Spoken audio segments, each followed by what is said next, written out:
એટલે એના રસમાં ડૂબી જવું. આ એનો સીધો અર્થ છે. ભગવાનના રસમાં ડૂબી જવું એને કહેવાય અપરસ. હવે કોઈ પણ એવી વસ્તુ, 5 દોષમાંથી એક દોષ છે સ્પર્શ દોષ. એટલે કોઈ પણ એવી વસ્તુ જેને અડકવાથી આપણા મન, બુદ્ધિ, વિચાર, વાણી, દ્રષ્ટિ કલુષ થતી હોય, બગડતી હોય અને પ્રભુમાં તે ચિત્ત ખસી જતો હોય તો એ અપરસ તૂટી જવું કહેવાય. ખબર પડી છે ને? अपरस એટલે अस्पर्श, छुआछूत नहीं, क्योंकि हम भगवान के रस में डूबना चाहते हैं और ये भगवान के रस में डूबने का समय है और उस समय कोई भी ऐसी चीज जिसको हम छुएंगे और उसको छूने से यदि हमारे स्पर्श दोष हमारे अंदर आता है या कोई भी ऐसी वस्तु जो भगवान में से हमारे चित्त को दूर करती है, हम कहीं और हमारा मन यदि भागने लगता है तो उसको अपरस छुआ जाना कहते हैं. એટલે કે કોઈ બી વસ્તુ જે આપણે જે બહાર વાપરતા હોઈએ, બહાર કપડા પહેરીને ગયા હોઈએ, કોઈ જેને સ્નાન ન કર્યું હોય એવા લોકો એટલે કેમ નથી અડકતા? કે એવી વસ્તુ જે બહાર કપડા પહેરીને એ કપડાને કેમ નથી અડકતા? કારણ કે એના અંદર સ્પર્શનો દોષ બન્યો હોય છે, એના અંદર સંયોગનો દોષ બન્યો હોય છે, એના અંદર એવા ઘણા પ્રકારના દોષ બનેલા હોય છે. आपने बेड ऊपर क्यों नहीं देता? क्योंकि इसके ऊपर आप सोते हो, इस बेड के ऊपर आप और भी अनेक प्रकार की क्रियाएं ऐसी करते हो जो उसको स्पर्श करने से आपके अंदर काम वासना को जगा सकता है, आपके अंदर आलस को जगा सकता है, आपके अंदर और भी दोषों को जगा सकता है. इसलिए जब आप ठाकुर जी की सेवा में हो तब बेड का टच नहीं करते हैं, क्योंकि स्पर्श का दोष बनता है. અને એના કારણે આપનું મન, આપનું ચિત્ત જે છે એ ભગવાનમાંથી નીકળી જશે. અને જો ભગવાનમાંથી ચિત્ત નીકળી જશે તો આપ સેવા કરવાનો આપને આનંદ નહીં આવે, પ્રભુને સુખ આપવાનો આનંદ નહીં આવે, જે વાસ્તવમાં આ પુષ્ટિ માર્ગનો બેઝ હેતુ છે, બ્રહ્મ સંબંધનો મૂળ હેતુ છે. તારા સુખ માટે હું તારી સેવા કરું, પણ એ પોસિબલ નહીં થાય. અપરસ એ પુષ્ટિ માર્ગનો નિયમ નથી. જે અપરસ આપ સમજો છો ને, એકચ્યુઅલમાં એ પુષ્ટિ માર્ગનો નિયમ નથી. આવા ઘણા છે જેને દાતુન, ચમ્મચની જગ્યાએ દાતુન ઠાકોરજીને પધરાવવાની આજ્ઞા મળી છે. એવા ઘણા છે કે જેને અટકાવમાં, મેન્સ્ટ્રુઅલ પીરિયડ્સમાં ઠાકોરજીની સેવા કરવાની આજ્ઞા મળી છે. એવાય વૈષ્ણવ છે. કેમ? કારણ કે એમનું ચિત્ત એટલું સ્થિર થઈ ચૂક્યું છે કે હવે કોઈ પણ બીજી વસ્તુ એને ભગવાનથી દૂર કરી શકતી નથી. એટલે એને અપરસ, ભગવાનના રસમાં ડૂબ્યા રહેવું, એ અપરસ સિદ્ધ થઈ ગઈ છે. ગોવિંદ સ્વામી બાથરૂમ કરી રહ્યા છે, પેશાબ કરી રહ્યા છે ને ઠાકોરજી જોડે રમે છે. બોલો, ઠાકોરજી કે છે હું તારા ઉપરથી ઉતરું નહીં. કે પેશાબ કરવું કઈ સારું કામ કહેવાય? ના, એ અપરસનું કામ થોડું કહેવાય. પણ ના, ઠાકોરજી કે છે તું घोड़ा बनना है और घोड़ा तो ऐसे ही पेशाब करता है और मैं तेरे ऊपर से नहीं उतरूंगा. સમજો. એટલે આવા વૈષ્ણવ છે જેના ઉપર આ પ્રમાણે કૃપા થઈ છે. કેમ થઈ છે આવી કૃપા? કારણ કે એનું ચિત્ત સતત અપરસમાં હોય છે. એનું શરીર ભલે અપરસમાં નથી, પણ એનું ચિત્ત સતત અપરસમાં. અપરસ એટલે ફરી યાદ અપાવું છું, ભગવાનના રસમાં ડૂબ્યા રહેવાનું, એ અપરસ. કે ગમે ત્યાં હોય, ગમે તે કાર્ય કરતો હોય પણ એ પ્રભુ માટેનું ચિત્ત હટતું જ નથી. આપણને પ્રભુ યાદ કરવા પડે છે, એમને પ્રભુ ભૂલાવા પડતા હતા કે આ પ્રભુ ભૂલાય તો બીજા કામમાં મન લાગે. એમની દશા એવી હતી. આપણે એમની વાતો કરતા હોઈએ છીએ. નિશ્ચિત આપણે એ જ 84,292 વૈષ્ણવના અંશ છીએ, એમાં કોઈ સંશય નથી. બીજું કોઈ આવે જ નહીં આ માર્ગમાં. પણ આપણે એમની નકલ નથી કરી શકતા. એમના માર્ગ, એમના પદચિહ્નો પર ચાલીને અને આપણે ત્યાં સુધી પહોંચવાનું છે. અપરસ એ શું કામ પાડવાની છે? મનની શુદ્ધતા માટે, આપણા માટે. ભગવાન નથી છોવાઈ જતો, પણ મારું ચિત્ત પ્રભુમાંથી નીકળી જશે.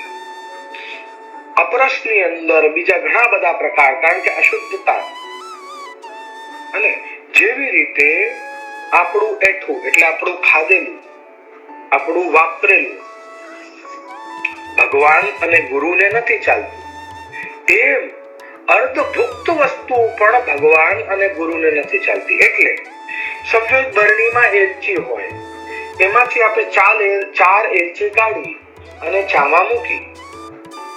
એ એલચી એઠી કરી નથી, પણ એ અર્ધભુક્ત છે. એમાંથી આપે વાપરી લીધું છે, એટલે ગુરુને ના અપાય. દોષ પાપ કહેવાય. આ તો તમારું અડધું વાપરેલું તમે ગુરુને આપો છો, ભગવાનને આપો છો. આ બધી વસ્તુનું ધ્યાન રાખવું. જે તદ્દન કોરી વસ્તુને એનો પહેલો ભાગ ભગવાન અને ગુરુ માટે કાઢો, પછી આપણે વાપરો. આપણી વાપરી લીધી હોય, ભલે એઠું ન, પર આપણે વાપરી લીધું હોય, એમાંથી કેવી રીતે અપાય? આ તો ખરાબ વાત કહેવાય, અનાદર કહેવાય. ગુરુ અનાદર કહેવાય ભગવાનનું.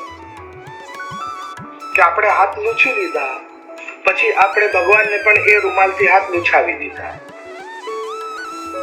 એ કઈ સારી વાત છે? તો ખરાબ વાત કહેવાય. આપણે શેમ્પુ વાપરી લીધું, પછી ગુરુને પણ એક શેમ્પુ પધરાવી દીધું. આ કઈ સારી વાત કહેવાય? દરેક વસ્તુ કોરી જોઈએ, એમના માટે શુદ્ધ જોઈએ. उत्तम आपो तो ये आपने उत्तम वरदान आपसे. जब वो देने में कोई कमी नहीं छोड़ता, तो आप उसको देने में कमी क्यों छोड़ते हो? वो तो जो वरदान देता है दो हाथ से ही देता है ना भगवान. नहीं, એવું નથી કરતો ને. ત્યારે આપણે કેમ આવું કરતા હોઈએ છીએ? આપણે દરેક વસ્તુ ઘરની અંદર ભલે 4 બેડરૂમ નો ઘર હોય, પણ એના અંદરથી એક રૂમ હોય છે ભગવાન માટે? नहीं. जो बची हुई जगह होती है ना कहीं पर, वो एक्स्ट्रा स्पेस को हम बचा हुआ अर्धभुक्त भगवान को देते हैं. अर्धभुक्त, उसके लिए स्पेशल, कि प्रभु तेरे लिए स्पेशल ये रूप कहाँ है? We do that भगवान के लिए. तो भगवान भी हमारे साथ ऐसा ही करता है. ये अपरस, ये पुष्टि मार्ग में नहीं सिखाई जाती है. ये वो अपरस नहीं है जो आप लोग पाल रहे हो आजकल. हो सकता है आप समझ रहे हो आप बहुत अच्छा काम कर रहे हो, पर ये वो अपरस नहीं है. આપણી વાપરેલી પણ ના ચાલે, આપણે એમાંથી અડધું કાઢેલું પણ. આપણી સેલરી, આપણી જયારે સેલરી આવે છે ફ્રાઈડે નાઇટ, ફ્રાઈડે ઇવનિંગ ના, આપણે સૌથી પહેલા light bill, credit card bill, આ બિલ, તે બિલ બધું વાપરી દઈએ છીએ. પછી વધેલું ભગવાનને આપવાનું. કેમ ભાઈ? बचा हुआ भगवान के लिए, वो क्या एक्स्ट्रा है क्या भगवान? पहले भगवान का भाग निकालो ना, फिर अपन को मन से सोच लो भाई, हर महीने हमको सब समझो $5, $10, $100, $1000 हमको इतना निकालना है, तो पहले निकालो, फिर दूसरी चीज में वापरो. तब वो धन पवित्र होगा, तब उसको आपको स्पर्श दोष नहीं लगेगा. કેટલા બધા માર્ગોની અંદર તો આજની તારીખમાં બી નિયમ છે, તમારી ઇન્કમ નું 10% પહેલા કાઢી. પુષ્ટિ માર્ગમાં આવો કોઈ નિયમ છે? નથી બનાવ્યું કોઈ. આ તો શાસ્ત્રોનો નિયમ છે. વલ્લભાચાર્યજીએ કહ્યું છે જે શાસ્ત્રોમાં જે કઈ નિયમ લખ્યા છે પાડવાના છે. અલગથી એવું કોઈ નિયમ કહ્યું નથી. એટલે પુષ્ટિ માર્ગમાં અમે કોઈ એવું નિયમ લાગુ કર્યું નથી. તમે ગૌડી સંપ્રદાયમાં જાઓ તો પહેલું મંત્રની દીક્ષા આપે ને, એના અમુક 1000 જાપ પૂરા કરો ત્યારે બીજો મંત્ર મળે. આપણા પુષ્ટિ માર્ગમાં આવો કોઈ નિયમ છે? આ 42 દિવસનું બાળક હોય છે માત્ર ગોદમાં, 42 ડેઝનો બાળક, ત્યારે એને કંઠી લેવડાવી દે, પછી ગમે ત્યારે કંઠી લેવાય. પહેલું મંત્રની દીક્ષા ત્યારે મળી જાય છે. એ પછી એને કોઈ શીખવાડે છે એના ઘરના સદસ્યો કે બેટા તારે સતત શ્રી કૃષ્ણ શરણમ બોલવાનું? કોઈ શીખવાડતું નથી. તારે અષ્ટાક્ષરનો નિયમ શું છે ખબર છે? જીવન કાળમાં 8 લાખ જાપ પૂરા કરવાના નિયમ છે અષ્ટાક્ષર. 800,000 જપ અષ્ટાક્ષરના પૂરા કરવાના જીવનકાળ. કરીએ છીએ આપણે?